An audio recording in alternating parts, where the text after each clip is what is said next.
Daras pagi 23 Desember 2024. Bismillahirrahmanirrahim. Assalamualaikum warahmatullahi wabarakatuh. Bapak-bapak, ibu-ibu, rekan-rekan, dan adik-adik sekalian, pada daras kali ini akan disampaikan mengenai tafsir dari ayat A'udzu billahi minasyaitonir rajim. Iyyaka na'budu wa iyyaka nasta'in. Hanya kepada Engkaulah kami menyembah dan hanya kepada Engkaulah kami memohon pertolongan. Surah Al-Fatihah ayat kelima. Frasa iyyaka na'budu dan frasa iyyaka nasta'in berasal dari frasa na'buduka dan nasta'inuka, di mana dhamir mukhatab kaf, kata ganti orang kedua engkau, itu didahulukan dari amilnya, dari fi'ilnya, atau dari kata kerjanya. Karena adanya motif balaghah, ya. Adanya motif hiperbola, yaitu untuk memberikan makna qasr, makna pengkhususan. Kemudian ditambah kata iya sebagai dhamir munfasil mansub, yaitu kata ganti yang terpisah dan tidak bersambung dengan kata lain serta berfungsi sebagai subjek. Kata na'budu berasal dari kata abada ya'budu abadan, artinya beribadah dan menyembah, serta kata nasta'inu berasal dari kata ista'wana yasta'winu. Yasta'winu berubah menjadi yasta'iunu dan yasta'inu berubah menjadi yasta'inu. Karena sesuai kaidah, jika ada huruf ilat waw yang berharokat sukun jatuh sesudah harokat kasroh, maka huruf waw berubah menjadi huruf ya, sehingga menjadi yasta'inu. Dan kemudian dimasuki dhamir mustatir mutakallim, nahnu, yaitu kata ganti orang pertama, kami, sehingga berubah menjadi nasta'inu. Singkatnya, nasta'inu berasal dari kata ista'wana yasta'inu isti'anatun. Artinya, mendapat pertolongan atau memohon pertolongan. Sehingga iyyaka na'budu berarti kami mengkhususkan engkau untuk beribadah, dan iyyaka nasta'in berarti kami mengkhususkan engkau untuk memohon pertolongan dan menganggap yang lain tidak layak untuk dimintai pertolongan. Hazrat Muslih Ma'ud radhiyallahu ta'ala anhu di dalam kitab tafsirnya, Tafsir Kabir, menjelaskan bahwasanya ibadah sejatinya hanya dapat dilakukan kepada Zat yang maha sempurna, yang manunggal dalam kesempurnaannya, yang maha esa, yang tidak mungkin bagi manusia untuk taat dan patuh kepada selainnya. Dan zat yang demikian itu hanyalah Allah Subhanahu wa Ta'ala. Bapak-bapak, ibu-ibu, rekan-rekan, dan adik-adik sekalian, dari kalimat Alhamdulillah hingga Malik Yaumiddin, nampak seolah-olah Allah Subhanahu wa Ta'ala itu gaib pada penglihatan manusia, dan manusia memujinya. Tetapi dari ayat ini, ya, tiba-tiba Allah Subhanahu wa Ta'ala diajak berbicara. Lantas apa hikmahnya?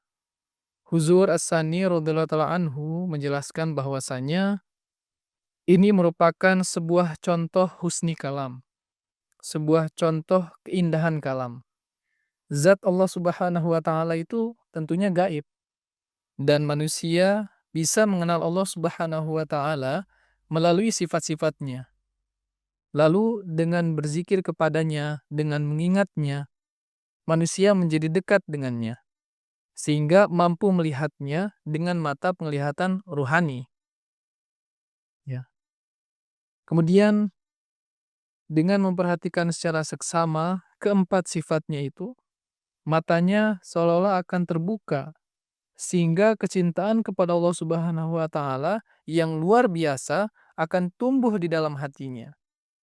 Barulah secara rohani ia melebur dan tunduk patuh karena cinta kepada Allah Subhanahu wa Ta'ala.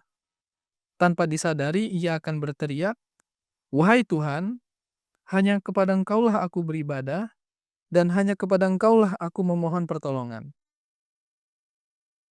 Dengan menelaah dengan mendalami sifat-sifat yang terdapat di dalam Al-Qur'anul Karim secara sungguh-sungguh ya, tentunya manusia dapat berjumpa dengan Allah Subhanahu wa taala dan Allah Subhanahu wa taala pun akan hadir di hadapannya dalam bentuk rohani ya.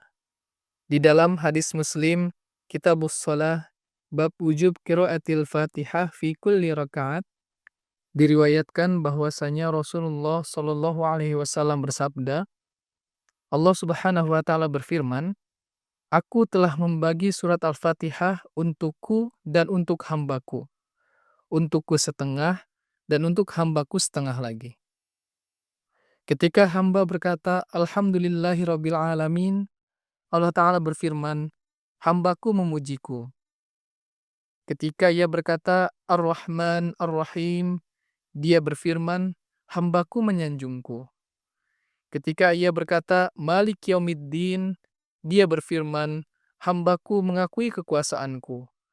Atau ia menyerahkan urusannya kepadaku. Ketika ia berkata, Iyyaka na'budu wa iyyaka nasta'in, dia berfirman, ayat inilah yang menjadi pemisah antara aku dan hambaku. Dan apa saja yang diminta oleh hambaku, pasti akan aku berikan. Kemudian ketika ia berkata, Ihdinas siratal mustaqim, dan seterusnya, dia berfirman, doa ini adalah untuk hambaku, dan semua itu akan diterima olehnya. Di dalam ayat ini, kata na'budu datang lebih awal sebelum nasta'in. Mungkin akan timbul pertanyaan, bukankah mendapatkan taufik untuk beribadah kepada Allah Subhanahu wa taala adalah pertolongannya semata? Mestinya nasta'in datang lebih awal. Dalam menjawab pertanyaan ini, Hazrat Muslim Ma'ud radhiyallahu taala anhu menjawab, ya, memang benar. Seseorang dapat beribadah semata-mata karena pertolongan Allah Subhanahu wa taala, ya. Namun hendaknya dipahami bahwasanya di dalam ayat ini tidak digunakan kata i'anah, memberi pertolongan, melainkan digunakan kata isti'anah, memohon pertolongan. Walhasil, keinginan memohon pertolongan dengan sujud di hadirat Allah Subhanahu wa taala itu timbul setelah manusia ingat akan ibadah. Kemudian selanjutnya Huzur bersabda, keinginan itu memang datangnya dari manusia, sedangkan taufik untuk beramal datangnya dari Allah Subhanahu wa taala. Ketika di dalam hati manusia timbul keinginan untuk beribadah, maka manusia hendaknya berdoa kepada Allah Subhanahu wa taala untuk dapat menyempurnakan keinginannya itu. Jadi sempurnanya keinginan manusia itu tidak akan dapat terjadi, tidak akan dapat terwujud tanpa dukungan dari Allah Subhanahu wa taala. Oleh karena itu inilah hikmah kata na'budu datang lebih awal dari kata nasta'in. Ya. Kemudian mengapa digunakan bentuk jamak kami? Kami beribadah dan kami memohon pertolongan.